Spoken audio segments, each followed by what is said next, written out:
Let's go ahead and finish this out. Verse 61. Then Rebekah and her maids arose, and they rode on the camels and followed the man. So the servant took Rebekah and departed. Now Isaac came from the way of Beer-lahai-roi, for he dwelt in the south. And Isaac went out to meditate in the field in the evening, and he lifted his eyes and looked, and there the camels were coming. Then Rebekah lifted her eyes, and when she saw Isaac, she dismounted from her camel. For she had said to the servant, "Who is this man walking in the field to meet us?" The servant said, "It is my master." So she took a veil and covered herself, and the servant told Isaac all the things that he had done.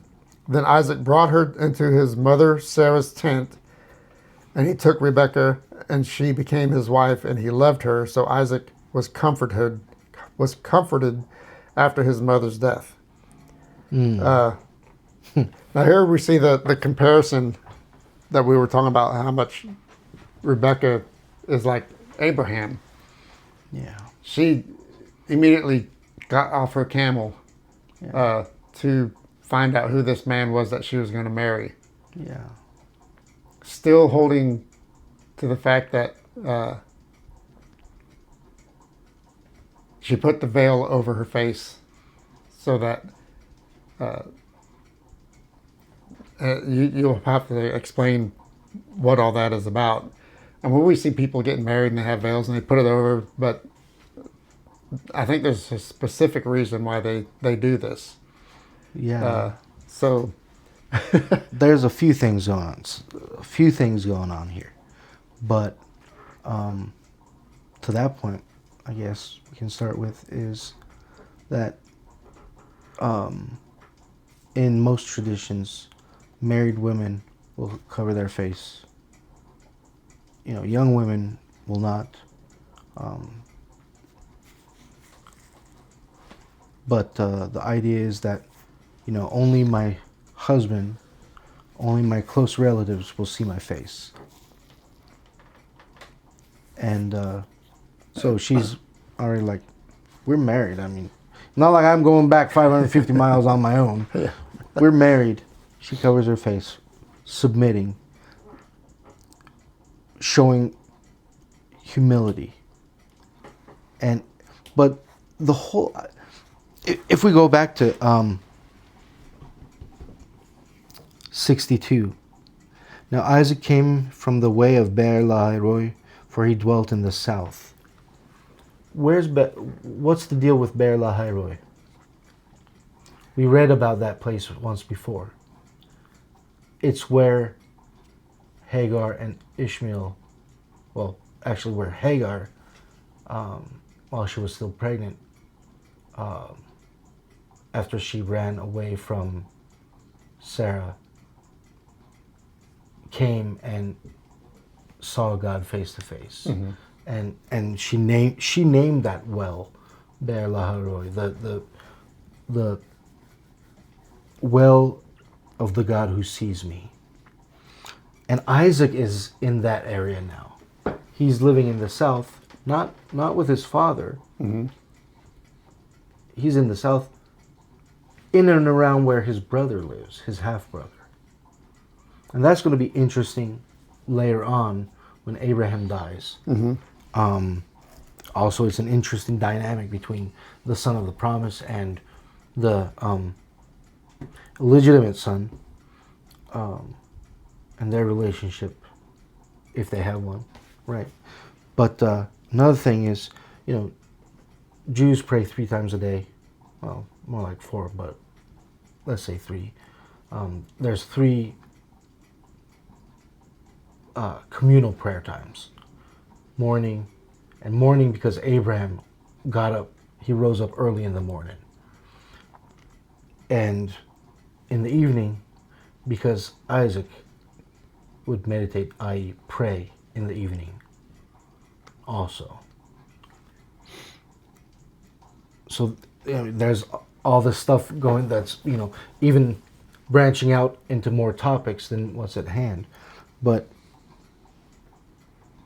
it's just, again, it's a cinematic, picture-perfect moment where He lifts his eyes up, and there she's coming. And she lifts her eyes at the same time. And she's like, oh my. And she gets off and runs to him.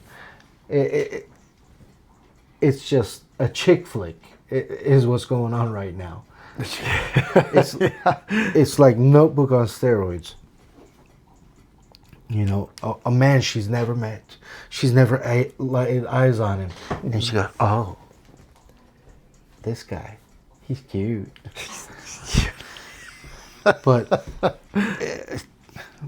yeah. But so yeah, that's why she veiled herself, because that's the way of a married woman, and they're married. There's no vows exchanged. There's no minister involved, but yeah, it's completely different than what we're used to. Yeah, but there are witnesses. There are witnesses. And it kind of.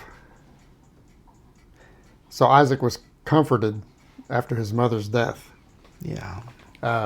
So this must not have taken very long after her death. No, the idea is that it's probably within 3 years. Okay. And I was going to ask you this earlier.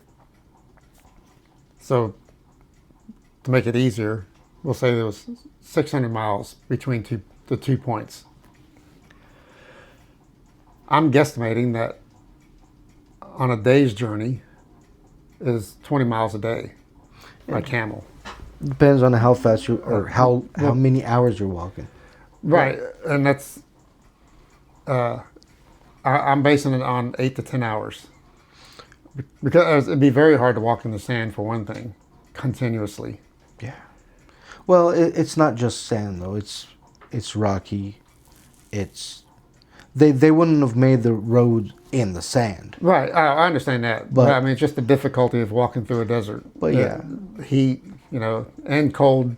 Now, did they do most of their traveling at night, or did they do it during the day? They wouldn't have traveled much at night, because that's when the bad guys were out. Come out, right? Because I'm thinking is, walking throughout the desert in the middle of the day. Plus, at this time, there's still lions in the area.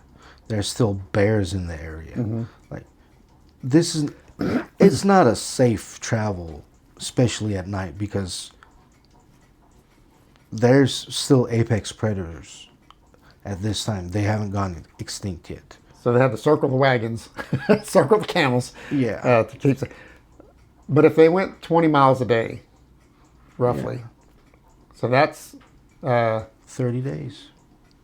If you say 600 miles. Uh-huh. If I would say they maybe 30 miles a day, but still, even in that case, it's 20 days. It's not a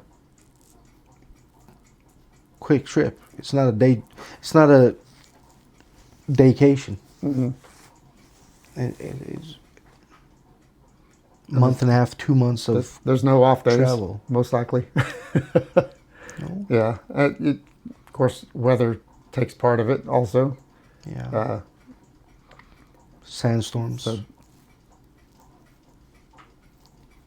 hopefully not getting lost.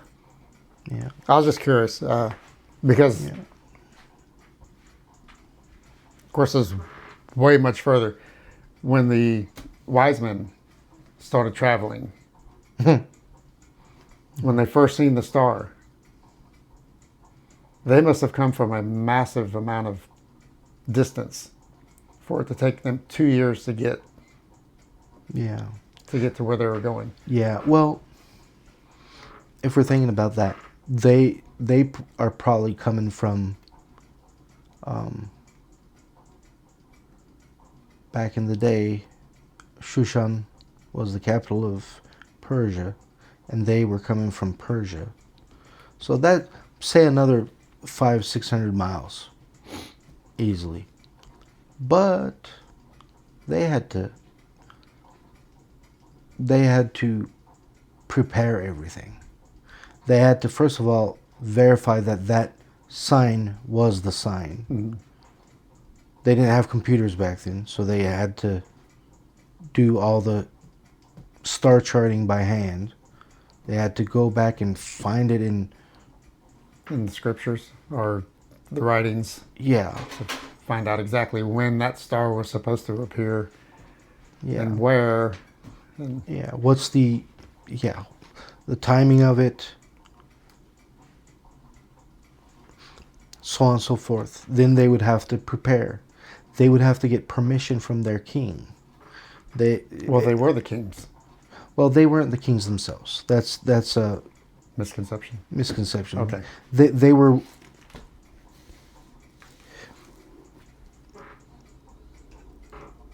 The idea is that they were the disciples of Daniel, meaning Daniel's long gone, of course, but he trained. He was responsible for training people under him, and Right. who did he train? The magicians and the wise men. So they were the wise men, the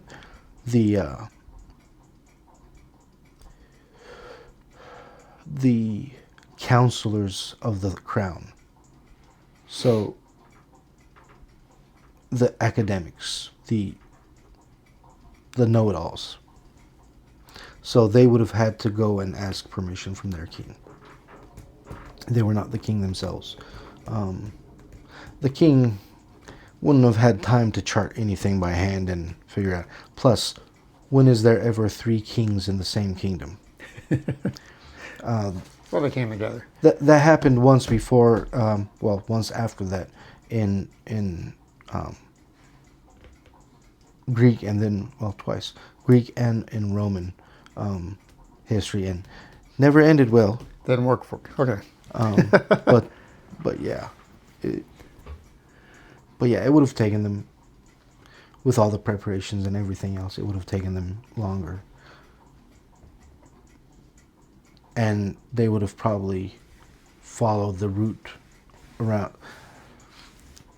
As the stars and everything are moving across the sky, they're not going in a straight line. Mm-hmm. So they're probably following it, whatever circuitous road it's taking in the heavens.